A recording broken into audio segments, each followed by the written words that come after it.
Last episode में हमने देखा था कि फैंग ने सभी को कमांड दिया था कि अब वो सब टकले पर फोकस करे। अब हम टकले को देखते हैं जो एक जगह जाकर अपने बंकर में जा रहा था, मगर तभी उसे कुछ आवाज सुनाई देता है और जब वो पीछे मुड़कर देखता है तब उसे फैंग दिखता है जो उसके ऊपर हमला कर चुका था। ये देखकर वो टकला कैसे भी करके उसका अटैक्स को डॉज कर देता है। फिर फैंग उसके ऊपर दूसरा अटैक करता है, तब वो टकला अपने काउंटर अटैक से फैंग को दूर गिरा देता है। ये देखकर फैंग सोचता है इसका कितना पावरफुल फोर्स था। अच्छा, तो ऐसा होता है रैंक 3 का पीक पावर। इधर टकला वहां से भागते हुए कहता है आखिर रैंक 2 की औकात कैसे हुई मेरे ऊपर हमला करने की।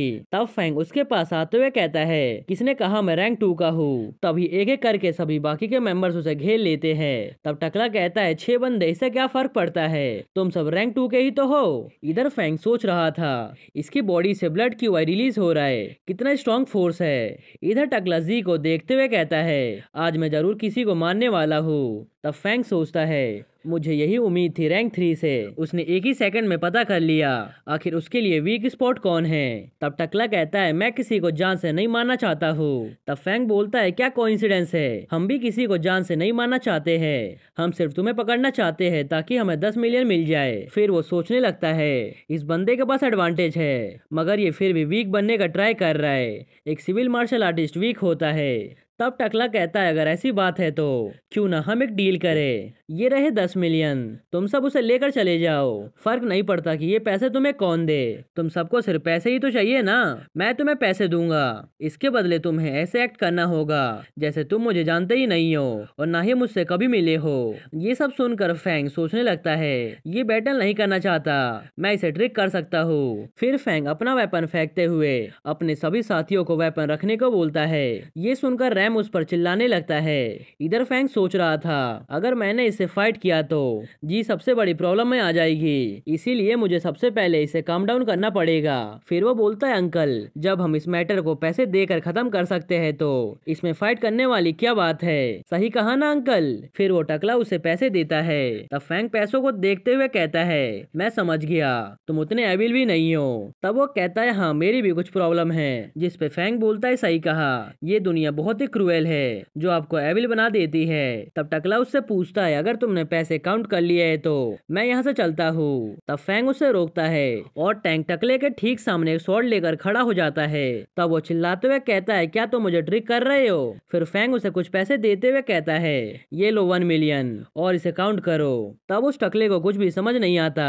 तब वो कहता है कि हम 6 बंदे हैं, इसीलिए 10 मिलियन डिवाइड करना बहुत ही मुश्किल होगा, इसीलिए तुम 1 मिलियन ले जाओ, फिर हमारे पास 9 मिलियन बचेंगे जो हम आसानी से अपने आप में डिवाइड कर लेंगे। फिर वो ऐसा कहकर उसे भेज देता है। बाकी सभी टीम मेंबर्स उसके ऊपर गुस्सा करने लगते हैं क्योंकि उसने एक क्रिमिनल के साथ डील किया था। फिर फैंग वोंग को कॉल करता है और उसे कहता है कि मैंने तुम्हारे दुश्मन के ऊपर एक ट्रैकिंग डिवाइस लगा दिया है, इसीलिए तुम कुछ बंदों को लेकर जाओ और उसे पकड़ लो। ये सुनकर सभी लोग बहुत ही हैरान हो जाते हैं कि इसने कब उस बंदे के ऊपर ट्रैकिंग डिवाइस लगा दिया। फिर फैंग पैसों को सामने रखते हुए कहता है चलो अब इन्हें डिवाइड किया जाए। तब रैम कहता है अगर अगली बार तुम्हारे पास कोई प्लान हो तो तुम पहले ही बता दिया करो, क्या हम तुम्हारे सामने एक पागल दिखते हैं। फिर लुई उससे माफी मांगती है उसे गलत समझने के लिए।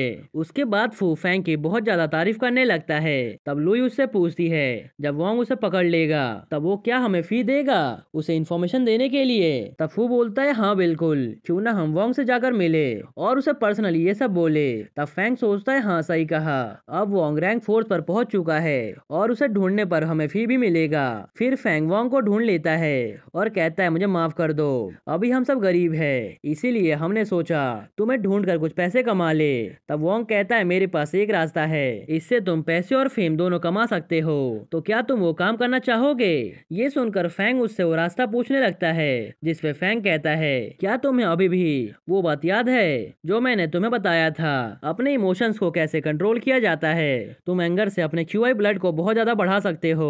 मेरे स्कूल के बच्चे इंप्रूव नहीं करना चाहते हैं, उन्हें तो सिर्फ मजे करने हैं, बड़े रैंक वाले स्कूल में चेंज करवाना चाहते हैं, मगर ये प्रोसेस बहुत ही स्लो होता है, इसी कारण से तुम्हारी स्ट्रेंथ को बोरो करना चाहते हैं ताकि हम अपने मार्शल आर्ट्स बच्चों को सबक सिखा सके। तब फैंग पूछता है क्या तुम चाहते हो मैं नॉन मार्शल स्कूल को चैलेंज करूं। तब वो कहता है हाँ बिल्कुल सही समझा। फिर फैंग कहता है लेकिन ये सही नहीं है, अगर हम इंजर्ड हो गए तो हम क्या करेंगे। फिर वोंग कहता है रिलैक्स करो, करो, तुम सबको कोई भी लॉस नहीं होने वाला है। हर कोई रैंक 3 का पिल लेता है। जब टाइम आता है तब तुम प्रिंसिपल और गवर्नर को बुला सकते हो अपने फाइट्स को जज करने के लिए। ये सुनकर फैंग अपने दोस्तों से पूछता है क्या वो इसके लिए रेडी है। तब वो सभी एक्साइटेड होते हुए हाँ में जवाब देते हैं। तब फैंग कहता है ठीक है, हम सब विलन का रोल करने को रेडी है। अब फाइट का टाइम आता है जहाँ वोंग कहता है मैं अपने साथ 5 वीक रैंक 2 वालों को लेकर आ सकता हूँ, मगर तुम सब 6 हो, इसीलिए किसी को यहाँ पे रुकना होगा। तब टैंक कहता है मैंने अपने बोन को 2 बार फोर्ज नहीं किया, इसीलिए मैं नहीं जाऊंगा। उसके बाद सभी इसके लिए रेडी हो जाते हैं। इधर जी घबराते हुए पूछती है लुई क्या तुमने फैंग को देखा है। तब लुई कहती है वो देखो, वो वहाँ पर किसी से बात कर रहा है। यहाँ पर हर कोई नर्वस दिख रहा था। तब जी कहती है कोई बात नहीं, ये बंदा फोन पर ही तो बात कर रहा है। तब फैंग उन्हें आकर बताता है डीन और सरीना यहाँ पर आ रही है इन्हें प्रोटेक्ट करने के लिए। उनका रिएक्शन देखने के बाद वो पूछता है क्या तुम्हें मेरे ऊपर बिलीव नहीं है। तब वो कहते बिल्कुल नहीं। ये सुनकर फैंग का मुंह बन जाता है। फिर वो कहता है कि कोई बात नहीं, अभी मेन बात यह है कि ये टूर्नामेंट और स्कूल हमें कुछ पिल्स प्रोवाइड करवाने वाले हैं। तब फू कहता है तुम आगे जाकर एक बड़े बिजनेस बनाओगे, तुम्हें डील करना बहुत अच्छे से आता है। अब फाइट स्टार्ट होता है और सबसे पहले नानजियांग स्कूल का 3rd ईयर स्टूडेंट पैंग आता है जो कि पीक रैंक 2 का मार्शल आर्टिस्ट है। उसके सामने रैम गया होता है जो कि अभी बिगिनर रैंक 2 का है। उसके बाद दोनों में घमासान फाइट स्टार्ट होती है। तभी वहाँ पर नानजियांग स्कूल का गवर्नर आता है जो उन दोनों की तारीफ करने लगता है। तभी वहाँ पर डीन आते हैं जो उनसे माफी मांगते हैं लेट आने के लिए। तब नानजियांग स्कूल के प्रिंसिपल कहते हैं तुम कुछ ज्यादा ही जल्दी आ गए, तुम्हें तो लेट आना चाहिए था ताकि तुम अपने बच्चों को हारते हुए देख पाओ। तब डीन कहते हैं आप सभी तो पिछले कंपटीशन में हार गए थे, मैं आप लोगों को दूसरी बार हारते हुए देख सकता हूँ। ये सुनकर प्रिंसिपल का मुंह बन जाता है। तभी गवर्नर कहता है इनमें से कौन जीतेगा वो तो फाइट होने के बाद ही पता चलेगा। इधर पैंग रैंक के ऊपर हमला कर देता है मगर वो हवा में उड़ते हुए अटैक को डॉज कर देता है। उसके बाद वो उसे अपने स्पेयर से हमला करता है मगर रैम हवा में उड़ते हुए उसे एक लात मार के नीचे गिरा देता है और उसका स्पेयर पकड़ते हुए कहता है अब बहुत हो गया। तब वो बंदा पैंग उससे डरते हुए अपने आप को सरेंडर कर देता है। अब फैंग की बारी होती है फाइट करने की। तब वोंग उससे कहता है तुम्हें अभी 4 और ओपोनेंट को हराना है, इसीलिए तुम अच्छे से परफॉर्म करना। उसके सामने एक लड़की होती है जिसके पास जाते हुए फैंग कहता है सिस्टर मेरे ऊपर हल्का मर्सी दिखाना। तब वो लड़की उसके ऊपर हमला करते हुए कहती है तुमने बहन किसे बोला। इस लड़की का नाम लीना है जो कि रैंक 2 की पीक मार्शल आर्टिस्ट है। तभी वो लड़की उसके ऊपर अपने ब्लेड से हमला कर देती है। फैंग उसके अटैक्स को डॉज करते हुए सोचता है मैंने इस मैच के लिए अपने सिस्टम का यूज नहीं किया क्योंकि मैं अपने स्ट्रेंथ को पूरी तरह से जानना चाहता हूँ। उसे देखकर गवर्नर बोलते हैं ये तो वही लड़का है जिसने वायलेंट ब्लड का यूज किया था। तब प्रिंसिपल कहते हैं ये लड़का नानजियांग से है लेकिन अनफॉर्चुनेटली ये नानजियांग में एडमिशन नहीं ले पाया था, हमने एक टैलेंट को खो दिया। ये सुनकर डीन हंसते हुए कहते हैं कि क्या फर्क पड़ता है, आखिर फैंग किस स्कूल में है, ये सब हमारे कंट्री को ही तो सर्व कर रहे हैं। ये सुनकर गवर्नर हंसते हुए कहते हैं इस बच्चे को बोल देना मेरे से मिलने को, मेरे पास इसके लिए कुछ है। इधर लीना फैंग के ऊपर गुस्सा होते हुए कहती है क्या तुम्हें सिर्फ डॉज करना आता है। तब फैंग कहता है इसमें मेरी क्या गलती है, तुम मुझे हिट नहीं कर पा रही। उसके बाद फैंग लीना के ऊपर वायलेंट ब्लड का 3 स्लैश का यूज कर देता है। ये देखकर गवर्नर बहुत ज्यादा खुश था और इधर लीना सीधा जाकर ऑडियंस के बीच में गिरती है। तब फैंग कहता है तुम तो हार गई, अब बारी है अगले ओपोनेंट की। तभी एक लड़का आगे आते हुए कहता है अब मेरी बारी है और मेरा नाम है। तब फैंग उसकी बात को काटते हुए कहता है जरूरी नहीं है कि तुम अपने बारे में इंट्रोड्यूस करवाओ, मुझे कमजोर लोगों का नाम याद नहीं रहता। ये सुनकर वो बंदा गुस्सा होकर उसके ऊपर अटैक कर देता है मगर फैंग उसे अपने एक स्पेयर से मारकर बेहोश कर देता है। अब फैंग की स्कूल 3 मैच जीत चुकी थी और नानजियांग एक भी मैच नहीं जीता था। अब दूसरा बंदा आता है और उसका सामना करने के लिए उसे देखते ही फैंग समझ जाता है ये बाकी 2 बंदों से बिल्कुल अलग है। मैं ना ही सिस्टम का यूज करूंगा और ना ही ब्लेड का, मैं ऑडियंस को अपनी असली पावर दिखा के रहूंगा। फिर वो उस बंदे से कहता है मैं बिना किसी वेपन से तुमसे फाइट करूंगा।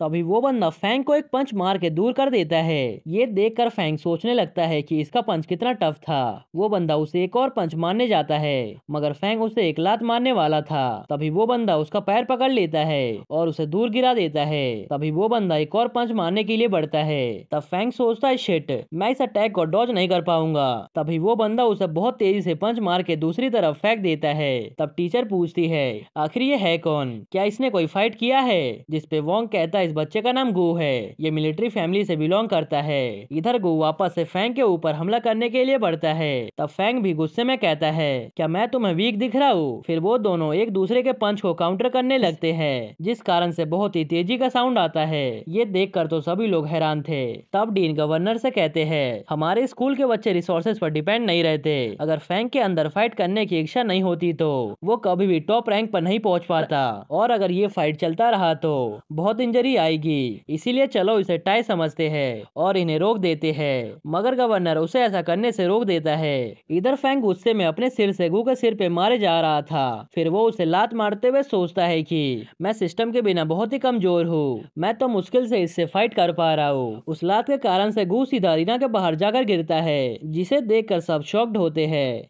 इधर फैंग रिंग में अगले ओपोनेंट को बुलाता है। तब वांग उसके पास आते हुए कहता है, अब चलो यहाँ से, तुमने अपने स्ट्रेंथ को साबित कर दिया है गू से लड़कर। तब फैंग कहता है, तुमने ही तो कहा था उन्हें नीचा ना दिखाने के लिए, मैं अभी इन लोगों से और फाइट कर सकता हूँ। तब वांग कहता है, बहुत हो गया, वैसे गवर्नर तुम्हारे से मिलना चाहते हैं। ये सुनकर फैंग शॉक्ड होता है। अब हम उसे गवर्नर के ऑफिस में देखते हैं, जहाँ वो उससे पूछते हैं कि ऐसा लग रहा है जैसे तुम एक्सप्लोसिव ब्लड ब्लेड का यूज कर रहे हो। तब फैंग कहता है, हाँ सही कहा, वो बहुत ही सिंपल, ब्रूटल और इजी टू यूज करना होता है। तब वो कहते हैं कि उसे मैंने ही तो क्रिएट किया था जब मैं 4th रैंक पर था, इसका लेवल सिर्फ एवरेज कंसीडर किया जाता है। फिर वो अपने पावर से एक बुक को उठाते हुए कहते हैं, इसे एक्सप्लोसिव ब्लड रेंजिंग कहा जाता है, जिसे मैंने मास्टर रैंक में बदलने के बाद इम्प्रूव किया था, तुम इसे ले जा सकते हो। ये देखकर फैंग सोच रहा था, ये इतनी दूर से किसी भी चीज को उठा लेते हैं, ये तो बहुत ही पावरफुल है। फैंग उस बुक को लेते हुए उन्हें थैंक्स बोलता है। तब वो कहते हैं, मैं बस यही कहना चाहता था, अब तुम यहाँ से जा सकते हो। तब फैंग वहाँ से चला जाता है। तभी वहाँ पर डीन आते हैं, जो उससे कहते हैं, मैं उम्मीद करता हूँ मेरे स्टूडेंट ने तुम्हें डिसअपॉइंट नहीं किया होगा। तब वो कहते हैं, नानजियांग के डंजियन मॉन्स्टर डेवलप कर रहे हैं, मैं उम्मीद करता हूँ कि ये बच्चे जल्दी से ग्रो करे। दूसरी तरफ हम लुई को देखते हैं, जो कि लास्ट बंदे को भी हरा देती है। फिर फैंग उसकी तारीफ करने लगता है, जिसपे वो कहती है, मेरा ओपोनेंट तो बहुत ही वीक था, उसे हराना तो मेरे लिए बाएं हाथ का काम था। ये सुनकर वो बंदा उसके ऊपर गुस्सा करते हुए पूछता है, क्या कहा तुमने? जिसपे वोंग उससे पूछता है, आखिर उसने गलत क्या बोला? तुम सबको ध्यान से सोचना चाहिए था कि आखिर तुम्हारा इस स्कूल में आने का क्या पर्पस था। ये सुनकर सभी लोग अफसोस करने लगते हैं, और फैंग मनी मन सोचता है, हम सब मार्शल स्कूल में इसलिए आए थे ताकि हम सभी लोग को प्रोटेक्ट कर सके। फिर वोंग कहता है, तुम सबको पता होगा, जो वीक होता है उसे इंफीरियर समझा जाता है, क्या तुम सबको ऐसे ही बन के रहना है? तब वो सब मना करने लगते हैं। फिर फैंग सोचता है, वोंग ने हम सबको अपने जूनियर को हराने को बोला था ताकि वो इन सभी को होश में ला सके। इधर वोंग उन सभी को अच्छा डिसीजन लेने को बोलता है ताकि वो फ्यूचर में एक अच्छे पाथ पर जा सके। ये सुनकर फैंग सोचता है, मुझे स्कूल जाने के बाद रैंक 3 बनना है जल्दी से जल्दी, और इस एक्सप्लोसिव ब्लड रेंजिंग ब्लेड के न्यू टेक्निक को भी सीखना है। और इसी के साथ यह एपिसोड यहीं पर खत्म होता है। अगर आपको यह एपिसोड थोड़ा सा भी पसंद आया हो तो प्लीज वीडियो को लाइक कर देना, और अगर अभी तक आपने चैनल को सब्सक्राइब नहीं किया तो प्लीज कर लेना। ओके, तो मिलते हैं नेक्स्ट एपिसोड में।